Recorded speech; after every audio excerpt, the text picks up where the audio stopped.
देखो भाई, अगर आपका क्रेडिट स्कोर 650 के आसपास अटका हुआ है और आप लोन के लिए जाते हो, बार बार रिजेक्ट हो रहा है, तो घबराने की कोई ज़रूरत नहीं है। आज मैं आपको इतने सिंपल और प्रैक्टिकल तरीके से बताने वाला हूं कि अगले 30 से 45 दिनों में बिना क्रेडिट कार्ड के भी आप अपना स्कोर 750 तक जा सकते हो। और ये सब तरीके एकदम जेन्युइन ही है, कोई जुगाड़ नहीं है, कोई शॉर्टकट नहीं है, और बैंक भी यही प्रोसेस फॉलो करते हैं। नमस्कार दोस्तों, हमारे चैनल पर आपका एक बार फिर स्वागत है। और आज हम क्रेडिट स्कोर के बारे में एकदम आराम से एक दोस्त की तरह बात करेंगे। कोई हेवी टर्म नहीं, कोई कंफ्यूजन लैंग्वेज नहीं, बस सिंपल बातें जो आपको समझ में भी आएगी और काम भी आएगी। तो आज की इस वीडियो में मैं आपको क्रेडिट स्कोर बढ़ाने का सबसे आसान, सबसे प्रैक्टिकल और सबसे टेस्टेड तरीका देने वाला हूं।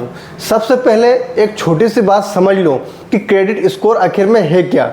तो बहुत सिंपल है, बैंक ये जानना चाहता है कि आप पैसे वापस देने में कितने रिस्पॉन्सिबल हो। ये उसी तरह है जैसे किसी दुकान से उधार लेते समय दुकानदार यह देखता है कि पहले आपने पैसे समय पर दिए थे या नहीं। अगर दिया था तो आज भी भरोसा करेगा। क्रेडिट स्कोर भी यही है, आपकी पैसे देने की आदत का हिसाब। अब चलते हैं सबसे पहले और सबसे इम्पोर्टेंट बात पर। तो दोस्तों, EMI। भाई सच बता दूं, क्रेडिट स्कोर का सबसे बड़ा दुश्मन सिर्फ एक है, EMI का लेट होना। एक भी EMI लेट हो जाए तो स्कोर सीधा नीचे आ जाता है। उससे भी खतरनाक है कि स्कोर रिकवर होने में पूरे 12 महीने तक लग सकते हैं। लोग सोचते हैं कि एक दिन लेट हुआ क्या फ़र्क पड़ेगा, लेकिन क्रेडिट स्कोर में एक दिन भी बहुत फर्क डालता है। इसलिए ऑटो डेबिट हमेशा चालू रखें। ड्यू डेट से 2-3 दिन पहले रिमाइंडर लगा लो और EMI आने से पहले अकाउंट में पैसे रखो। ये एक हैबिट आपके स्कोर में 30 से 40 पॉइंट का जंप दे सकती है। अब बात आता है दूसरा पावरफुल तरीका, लोन का आउटस्टैंडिंग कम करना।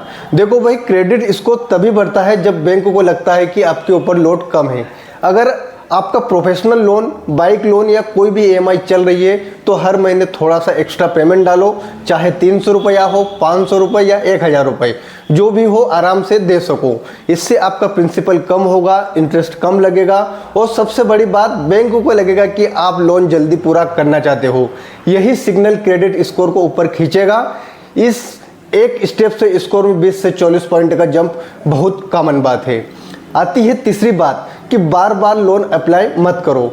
कई लोग एक जगह लोन रिजेक्ट होता है तो दूसरी जगह, तीसरी जगह, चौथे ऐप पर अप्लाई कर देते हैं। और सबसे बड़ी मिस्टेक है कि हर बार लोन अप्लाई करते ही सिविल में हार्ड इंक्वायरी लगती है और हर इंक्वायरी स्कोर को 8-12 पॉइंट नीचे ले जाती है। अगर आपने 5 जगह अप्लाई किया तो स्कोर 40-50 पॉइंट गिर सकता है। और बैंकों को लगता है कि आदमी डिस्परेट है, इसलिए सिंपल रूल, हर 6 महीने में सिर्फ एक ही लोन अप्लाई करो। रैंडम ऐप्स पर भी अप्लाई मत करो, सिर्फ वही लोन अप्लाई करो जो प्री अप्रूव्ड हो। जितनी कम इंक्वायरी उतना ज़्यादा स्कोर ऑटोमेटिकली बढ़ता है। अब बात करते हैं पुरानी लोन हिस्ट्री की।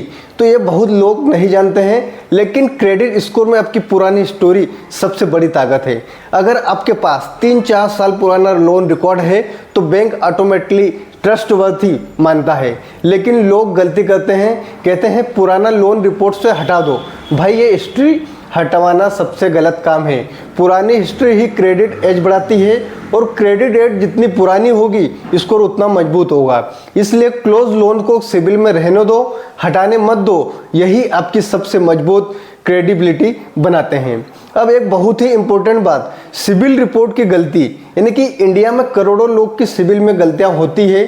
लोन क्लोज है लेकिन एक्टिव दिख रहा है, EMI गलत दिख रही है, आउटस्टैंडिंग गलत है, या किसी और का लोन आपके नाम पर दिख रहा है। अगर रिपोर्ट गलत है तो स्कोर कभी नहीं बढ़ेगा। इसलिए हर महीने एक बार अपनी रिपोर्ट चेक करो।